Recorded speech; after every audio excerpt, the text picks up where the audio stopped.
कर्नाटक या हिमाचल में पूर्ण तो छोड़िए, बहुमत की सरकार भी आप नहीं बना पाए। कहने से कुछ नहीं होता है, जनता चालाक है। जो भी नहीं था उसको आप लोग यहाँ आकर के सबको चालाक कर दिए। यूट्यूब तो पूरा देश अब विश्व देख रहा है कि कौन क्या बोल रहा है, माहौल क्या है। इस बार विपक्ष का पलड़ा भारी है, महंगाई है, बेरोजगारी है, इस पर बीजेपी ध्यान नहीं देती है। एक कहावत है देहात में, कुत्ता काटे अनचिन्हार के या बनिया काटे चिन्हार के। सर 5 राज्यों में चुनाव की घोषणा हो चुकी है। भारत जोड़ो यात्रा, राहुल गांधी जो पूर्व अध्यक्ष है कांग्रेस के, उन्होंने भारत जोड़ो यात्रा निकाली। तो आपको लगता है कि इसमें कुछ परिवर्तन आया होगा? देखिए, जो राज्य के चुनाव होते हैं कहीं न कहीं हिमाचल कर्नाटक का जो रिजल्ट आया है, लगता है कि विपक्ष का क्षेत्रीय पार्टियों का पलड़ा भारी है। वो तो जब चुनाव का रिजल्ट आएगा, जब प्रचार शुरू होगा, अभी तो टिकट का बंटवारा भी सिर्फ बीजेपी स्टार्ट किया है, कांग्रेस का तो अभी लिस्ट भी नहीं निकला है। तो कहीं न कहीं लगता है जो 5 स्टेट के चुनाव में विपक्ष का पलड़ा भारी होगा। तो ये जो मोदी सरकार है ये कहती है कि हर राज्य में पूर्ण बहुमत की सरकार बनाएंगे, 2024 में पूर्ण बहुमत की। आपको लगता है कि महंगाई अब की बार सबसे बड़ा मुद्दा रहने वाला है? तो उनको ये पूछिए न कि आप कर्नाटक या हिमाचल में पूर्ण तो छोड़िए, बहुमत की सरकार भी आप नहीं बना पाए। कहने से कुछ नहीं होता है, जनता चालाक है। जो भी नहीं था उसको आप लोग यहाँ आकर के सबको चालाक कर दिए। यूट्यूब तो पूरा देश अब विश्व देख रहा है कि कौन क्या बोल रहा है, माहौल क्या है। इसीलिए हमको लगता है जो राज्य के चुनाव में बीजेपी उतना इंटरेस्ट नहीं लेती है। जो उसके क्षेत्र के नेता हैं, प्रदेश अध्यक्ष हैं या और भी जो उनका कमेटी है, उस पर छोड़ देते हैं। अब वो लोग सिर्फ अपना टिकट बंटवारे तक ही रह जाते हैं। इस बार विपक्ष का पलड़ा भारी है, महंगाई है, बेरोजगारी है, इस पर बीजेपी ध्यान नहीं देती है।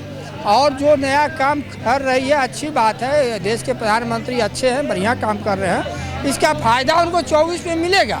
लेकिन ये जो विधानसभा 5 स्टेट का चुनाव है, इसमें वो कहीं न कहीं अभी आज के डेट में पिछड़ रहे हैं। राजस्थान में कहा जाता है कि 5 साल बीजेपी और 5 साल कांग्रेस, लेकिन आपको लगता है अब की बार कुछ परिवर्तन होगा? अब की बार परिवर्तन होना भी चाहिए। अगर सचिन पायलट और ये जो है वहाँ के अशोक गहलोत में तालमेल अगर सही रहा तो इस बार फिर कांग्रेस आएगी।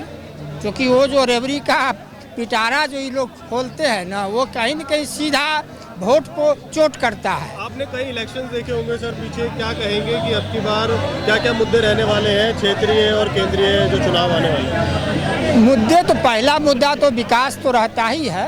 उसके बाद अलावा जो रेवड़ी जो पर्सनल बेनिफिट की बात है, वो कहीं न कहीं जिस घर में महंगाई कम है उसको तो फायदा हो जाता है। जिसके घर में महंगाई को कभी सामना नहीं किया उसको मिलता है डीए।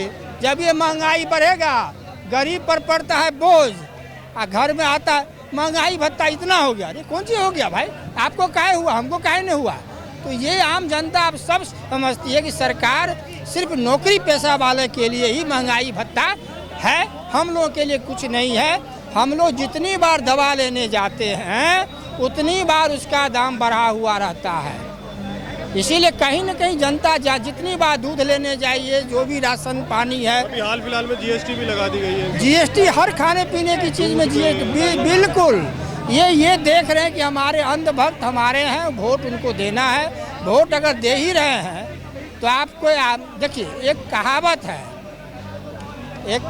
है देहात में, कुत्ता काटे अनचिन्हार के या बनिया काटे चिन्हार के।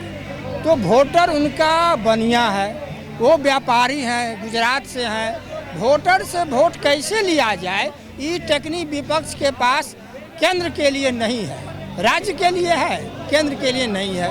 वो नहीं भी कुछ देंगे तो G20 दिखाते हैं। आज टीवी खोलिए तो P20 चल रहा है। अरे क्या G20 P20 से 80 करोड़ जनता को क्या मिलने वाला है? भुखमरी में भारत का सूचकांक भी ऊपर पहुंच गया है। वही न कर रहे हैं, इस पर चर्चा कीजिए ना।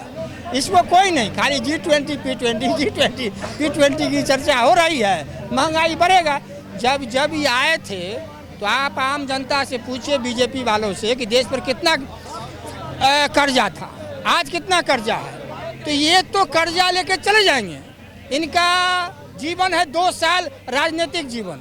75 साल का उम्र होगा, ये भी आडवाणी जी के बगल में, मुरली मनोहर जोशी के बगल में बैठ के अपना टाइम पास करेंगे।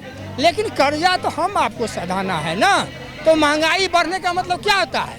देश का कर्जा बढ़ा, हमको जब तक देंगे नहीं।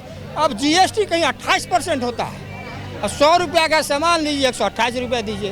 तो इंश्योरेंस गाड़ी का बीमा अगर आप कराते होंगे तो 100 रुपया पर में 18 रुपया जीएसटी है।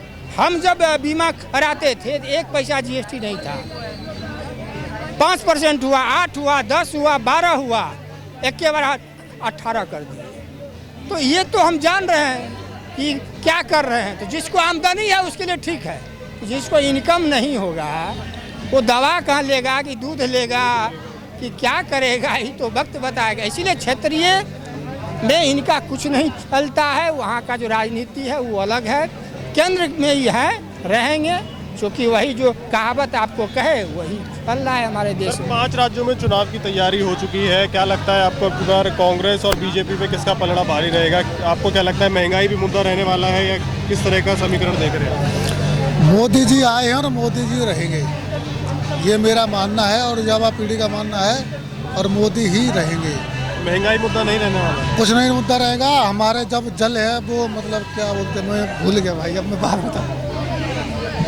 तो कुल मिलाकर महंगाई जो मुद्दा रहने वाला है, ये एक युवा ने बताया कि किस तरीके का समीकरण आगामी चुनावों में रहने वाला है। को भी बताएंगे कि 5 राज्यों के चुनाव में क्या कहती है देश की जनता।